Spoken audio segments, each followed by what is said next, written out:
Hello everyone. In this video, we will discuss about one important topic.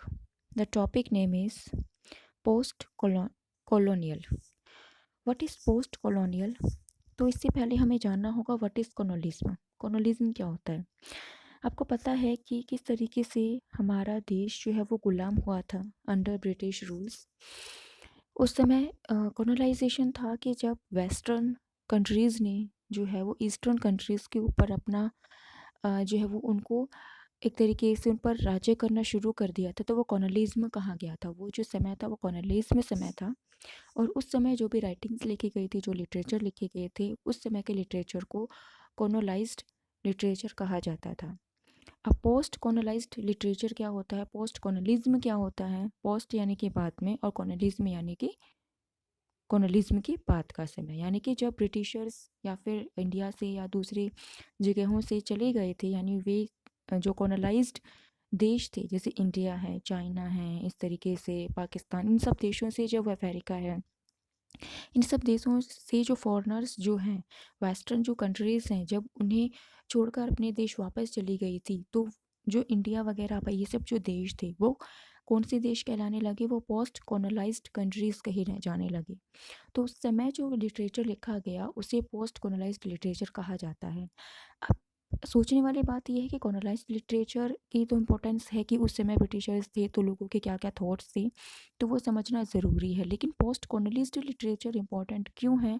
Post colonist literature important इसलिए है क्योंकि post colonised literature से ही हमें पता चलता है कि लोगों की थॉट या थिंकिंग कैसी थी कॉलोनाइजेशन के अकॉर्डिंग, उनके विचार क्या थे या उन पर क्या इफ़ेक्ट पड़ा था कॉलोनिज्म का। So let's start. Post colonialism, what is colonization? Colonization coming from outside and controlling us like British. मतलब कि वे बाहर से आए थे, colonized countries came from outside and they tried to control us like Britishers. Colonization planting ideas to other. Britishers planted ideas in Indians. ठीक है, वे अपने ideas को इंडिया के लोगों में डालना चाहते थे। Britisher came and made realized us that we are native illiterate, so they decided to civilize us, teach us, and upgrade us and make us like them. They supposed that Africans, Indians were illiterate, uncivilized. So it was their duty. They supposed that it was their duty to make Indians and Africans literate. तो ये की duties थी कि उनको literate करें, ऐसा वो मानते थे। Post colonial concepts us other mentality, ये जो आपका एक है कॉन्सेप्ट है अदर्स मेंटलिटी, अदर्स मेंटलिटी वे लेकर आए थे। What is at others mentality? Others mentality है, एक एग्जांपल इसका है कि like an Indian person who lives in England, एक इंडियन पर्सन है, वो 100 सालों से या 10 सालों से एक इंडियन पर्सन है जो कि इंग्लैंड में रह रहा है। एक तरीके से ही adopt the culture of England, but the person belong to India and India से वो बिलोंग कर रहा है, इंग्लैंड में वो रह रहा है और इंग्लैंड की कल्चर को वह अपना चुका है। लेकिन इसके बावजूद फॉर इंग्लैंड पीपल्स के लिए दैट पर्सन इज़ आउटसाइडर। ठीक है, फॉर इंग्लैंड के लिए अस इज़ इंग्लैंड, उनके लिए अस जो होगा वो होगा इंग्लैंड, हम इंग्लैंड हैं, and others is Indian people. ठीक है, चाहे वो कितने सालों से क्यों ना रहो, वो इंडियन है तो वो अदर है। तो वो होती है अदर्स मेंटेलिटी, यानी कि अगर वो उनके दादा परदादा इंग्लैंड में रह रहे हैं तो वो इंग्लैंड के लोग हैं। अगर वो उनके अभी वो आए हैं यहाँ पर या वो 10 सालों से 100 सालों से वहाँ रह रहे हैं तो इंडियंस है, वो बाहर के लोग हैं। So, us other mentality developed by Edward Said wrote Orientalism in 1978. This is very important point that Edward Said wrote an important work Orientalism in 1979. In this work, he discussed about most important concept other mentality. So you have to study this book to understand this concept. Another concept related to post-colonialism is white supremacy. What is white supremacy? Rudyard concept white man burden. Rudyard Kipling gave a concept white man burden, that we are white and we have burden to civilized others as God gave us duty to civilized other. It means white man burden means they supposed that we are white, so we have burden to civilized others people. God gave us duty to civilized others people. This is the mentality. This was the mentality of Britishers or white peoples.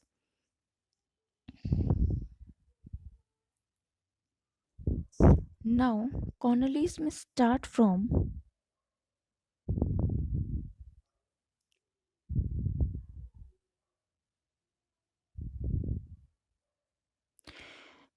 colonialism start from imperialism. colonialism result from साम्राज्यवाद से colonialism जब वो start हुआ था means extract our boundaries by using military powers, यानी कि अपनी जो एक राज्य है कॉलोनाइज्ड जो सिटी है वो अपनी बाउंड्रीज को एक्सटेंड करना चाहते थे टू अपने बाउंड्रीज को एक्सटेंड करना चाहते थे with the help of military. Rudyard Kipling 1947 wrote ballad. He wrote a ballad. Ballad means a long poetry which has a story, and the ballad say east is east, west is west, a twain shall never meet. It means very important ballad wrote by Rudyard Kipling. The ballad is east कि east east है west is west, and both east and west can't be meet. ये दोनों meet नहीं हो सकते. A passage to India, very important work. A passage to India, there is a line in which Mr. Fielding say, Dr. Aziz, we are still friends. This Mr. Fielding says to Dr. Aziz that we are still friends, but Aziz reply that no, we are friends, but no, not here under that sky. It means Aziz उस समय दूसरे देश में था, ठीक है, तो उसने मतलब इंडिया में नहीं, वो दूसरे देश में था, तो उसने बोला कि नहीं हम फ्रेंड हैं, लेकिन हम फ्रेंड इस स्काई के नीचे हम फ्रेंड नहीं हैं, वे आर अपोजिट. क्योंकि जो अजीज था वो कौन था, वो इंडिया से था, और फील्डिंग जो है वो फॉरेन से था. तो एक तरीके से वो फ्रेंड थे, लेकिन at the end of the story उसे फील्डिंग को उसकी मदद करनी चाहिए थी, लेकिन उसने उसकी मदद नहीं करी. तो उसने बोला कि अंग्रेज अंग्रेजी होते हैं, इंडियन इंडियन से होते हैं, वो कभी एक दूसरे के दोस्त नहीं हो सकते. सो Tayyip Saleh, he was Sudanese writer, and his book is Season of Migration to the North. He wrote an important. There is a writer, Tayyip Sahil, Tayyip Tayyip Salih, and he wrote Season of Migration to the North, in which in this work there is a character Mustafa. There is a line he say. एक line उसने बोली थी कि Othello there is no Othello, Othello was lie. Othello is a foreign character. उसने बोला था कि Othello कुछ नहीं है, ओथेलो इज़ अ लाई है. Mustafa liked America culture, but later he realized that he was just an outsider. मतलब Mustafa is belonged to Pakistan and he immigrated to America, and he began like American culture. But later at the end of the story, he realized that he's an outsider. He can't be adopted by American people.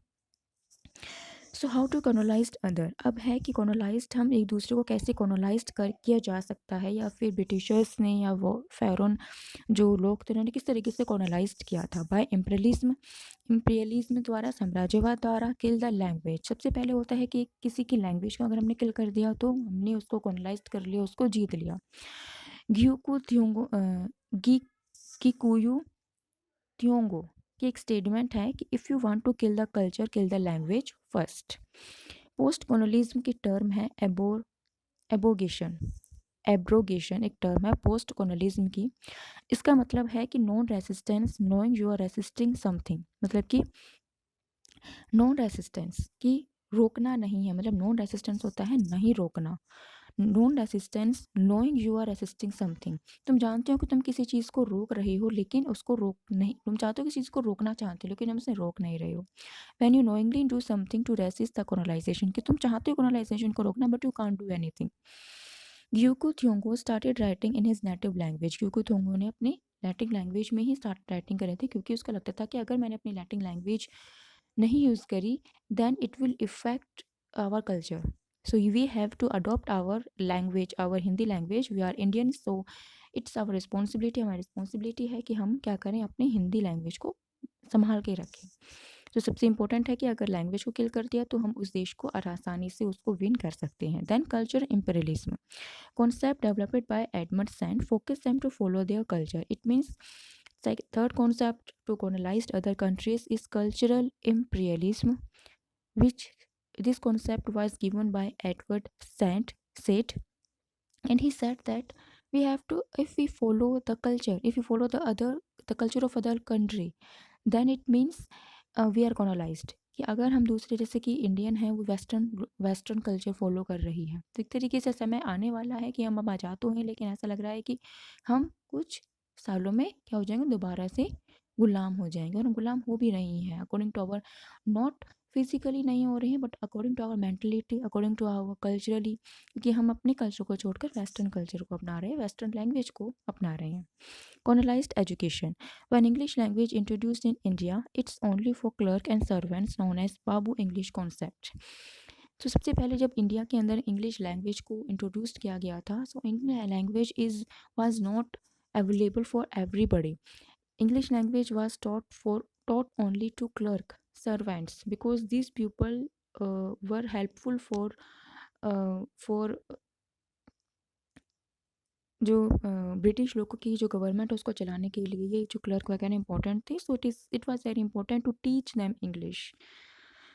So there is a term and there is also a term, the term is chutney chutnification, the term is chutnification which was coined by Salman Rushdie, meaning mixing the words of two different language। हमें पता है कि हमें कुछ ऐसे शब्द का इस्तेमाल करते हैं, एक ऐसा शब्द जिसमें दो लैंग्वेज मिक्स हो, कुछ ऐसे शब्दों का हम इस्तेमाल करते हैं, ठीक है। तो उसे सलमान रुश्दी ने एक कॉन्सेप्ट बोला है, एक टर्म उसने बोला है, वो है chutnification. Imaginary homeland written by Salman Rushdie talk about Commonwealth literature. In Imaginary Homeland, he talked about Commonwealth literature. Commonwealth literature does not exist in an essay written by Rushdie. Rushdie wrote an essay in which he discussed that Commonwealth literature doesn't exist. There is a line in Imaginary Homeland, we are translated men. इसमें एक line है कि we are translated man, हम क्या हो चुके हैं, हम ट्रांसलेट करने लगे हैं। हम इंग्लिश बोलते समय आप हिंदी को इंग्लिश में ट्रांसलेट करते हैं, तो so we are translated man. Now, next is Commonwealth literature stand for the literature in English। Commonwealth literature क्या है? Commonwealth literature जो है वह literature जो कि इंग्लिश में लिखा गया है by the country which was one colonized by Britishers, यानी कि ऐसे देश जो कि पहले कभी ब्रिटिशर्स द्वारा कॉलोनाइज्ड थे, अब वो फ्री हो चुके हैं, तो उनके द्वारा जो लिटरेचर लिखा जाता है उन्हें कॉमनवेल्थ लिटरेचर कहा जाता है। आपको पता है कॉमनवेल्थ गेम्स होते हैं, तो कॉमनवेल्थ गेम्स में केवल वही कंट्रीज़ खेलती हैं जो कि कभी कॉलोनाइज्ड थे ब्रिटिशर्स द्वारा। तो कॉमनवेल्थ लिटरेचर भी सेम होगा कि जो कभी ब्रिटिशर्स के अंडर कभी कॉलोनाइज्ड थी, उन देशों द्वारा जो लिटरेचर लिखा जाता है उन्हें कॉमनवेल्थ लिटरेचर कहा जाता है। पर कॉमनवेल्थ लिटरेचर से पहले एक और वर्ड था, कॉमनवेल्थ लिटरेचर की जगह एक दूसरे वर्ड का इस्तेमाल किया जाता था, the word was union of crown. this word was used, but this word was rejected because crown represent the British government. In all the countries free from Britishers, they form a non-union of crown, but some reject it as crown donate British. Salman Rushdie used the term post-colonial literature instead of Commonwealth literature। Salman Rushdie ने बोला कि हम Commonwealth literature की बजाय post-colonial literature का इस्तेमाल करेंगे, word का इस्तेमाल करेंगे। Then very important term hybrid. This is very important term hybrid. This term was given by Homi K. Bhabha, which mix up two identities. It means हम देखते हैं कि हम कई बार हमें इंग्लैंड में बहुत सारे पीपल्स हैं जो कि इंडिया से गई हुई हैं, वे उनके अंदर का दो कल्चर्स का मिक्सचर हो चुका है, उनमें इंडियन कल्चर भी है एंड इंग्लैंड का कल्चर भी। इस तरीके से इंडिया में बहुत सारे हैं जो फ़ॉरेन से आके रह रही हैं, इटली से, यूएस से, ठीक है। तो उन्होंने अपने कल्चर को भी अपने अंदर समाया हुआ है, वे अपने कल्चर को फॉलो करते हैं, हमारे कल्चर को भी फॉलो करते हैं। So hybrid means mixing of two cultures in one person. William Hazlitt wrote Indian juggler. Then post colonial literature general list. General की कुछ लिस्ट है जो कि पोस्ट कॉलोनियल टाइम पे लिखी गई थी, और ये बहुत इंपॉर्टेंट कुछ वो हैं जनरल्स हैं, इससे रिलेटेड कुछ क्वेश्चंस भी आए हुए हैं, जैसे एकोलिट, अर्निल, कैलालो, कैंडानियन, intervention, Jovert, Kunnapipi, Okiki, race and class, Sar, Gasu, small x, SOS, SOASOS, translation, Vada bags and Vasa figures. So this is all about the post-colonial literature.